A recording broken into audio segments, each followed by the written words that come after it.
नमस्कार, सलाम, आदाब। आप सभी का स्वागत है आहफुल क्राइम के इस नए से एपिसोड में। आज की कहानी है ईरान के सीरियल किलर होशांग अमीनी की, जिसने फांसी के तख्ते पर खड़े होकर गजल गाकर लोगों को सुनाया था। उसके जुर्म की कहानी पूरे ईरान में नेशनल न्यूज बन चुकी थी, लेकिन फिर भी उसे इस पर कोई पछतावा नहीं था।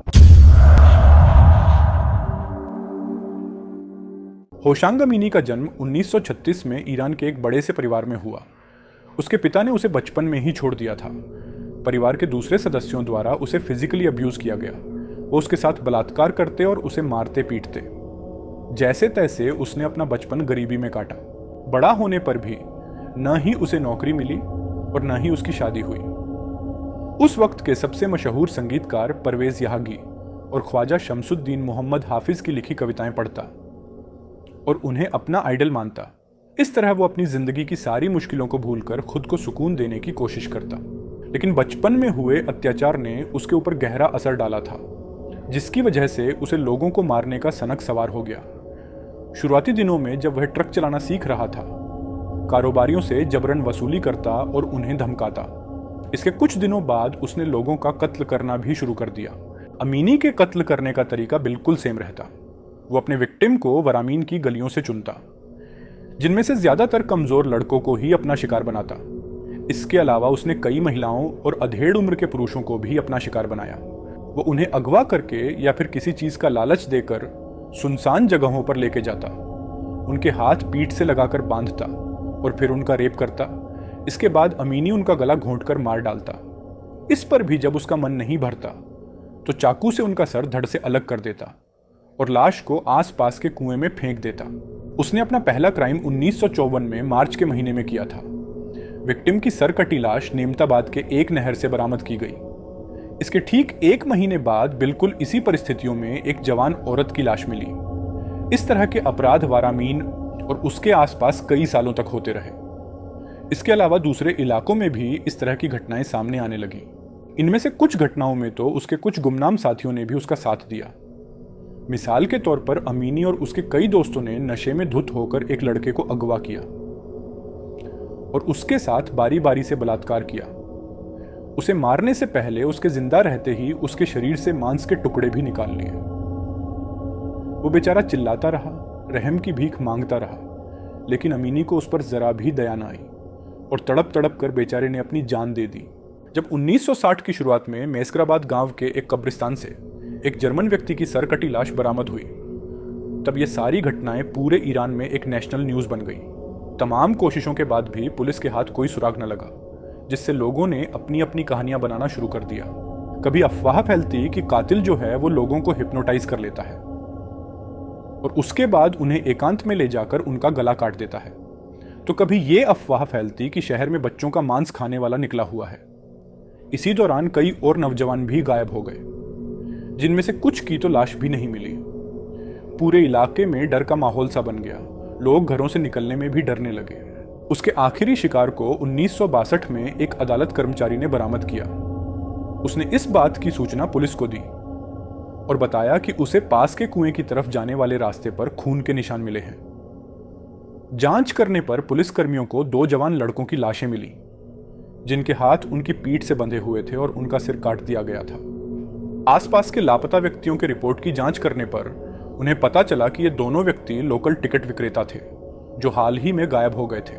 नौरोज के दिन पुलिसकर्मियों ने एक आवारा आदमी को कुएं के पास अजीब सी हरकतें करते हुए देखा। पुलिस वालों ने उस पर शक जताते हुए शहर में हो रहे कत्ल के बारे में पूछा। पुलिस के किसी भी सवाल का वो ठीक ठीक जवाब न दे सका, जिसकी वजह से उसे गिरफ्तार कर लिया गया। पहले तो उसने शहर में हो रहे क्राइम से किसी भी तरह का संबंध होने से साफ इनकार कर दिया, लेकिन जब पुलिस वालों ने थोड़ी सख्ती दिखाई तब वो टूट गया। उसने अपना नाम होशांग अमीनी बताया और मैस्कराबाद में जर्मन को मारने के साथ साथ कई बच्चों को मारने की बात भी कबूली। इसके साथ ही उसने और भी जगहों के बारे में बताया जहां पर उसने लाशों को छुपाया था। जर्मन के बारे में पता चला कि वो एक इकोनॉमिक सलाहकार था, जिसका नाम अर्नेस्ट लेंस था। अमीनी ने दावा किया कि वह नशे में धुत लैंग से टकरा गया था। इसके बाद उसने उसका अगवा कर लिया, उसे मैस्कराबाद ले गया, उसके पैसे लूट लिए और मारकर कुएं में फेंक दिया।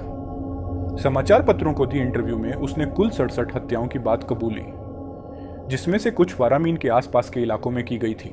फेल्ट एक कपड़ा होता है जिसकी बनी हुई टोपी अमीनी पहना करता था। इस वजह से कुछ अखबारों ने उसे द फेल्ट हैट किलर का नाम दे दिया। इंटरव्यू में अमीनी ने दावा किया कि वह असगर कातिल से बहुत ज्यादा प्रेरित था। असगर कातिल वही इंसान है जिसकी कहानी मैंने अपनी पिछली वीडियो में बताई है, जिसने ईरान और इराक दोनों देशों को मिलाकर 34 से भी ज्यादा रेप और बलात्कार किए थे। अमीनी का कहना था कि वह समाज से उन लोगों को मिटा देता जिन्हें वह भ्रष्ट समझता था। ऐसे लोगों को समाज में रहने की कोई जरूरत नहीं है।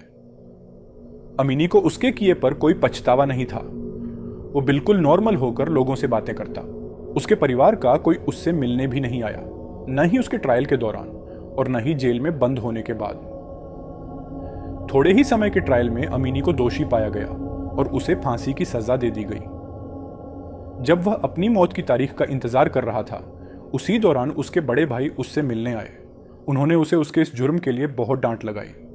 अपराधों की गंभीरता ने अमीनी के आदर्शों में से एक परवेज यहागी का ध्यान अपनी तरफ खींचा। यहागी उस वक्त के बहुत ही नामी संगीतकार थे। उन्होंने 5 अलग अलग बार अमीनी का इंटरव्यू लिया। इस दौरान वो उसके इंटरव्यू को कैसेट टेप पर रिकॉर्ड भी करते।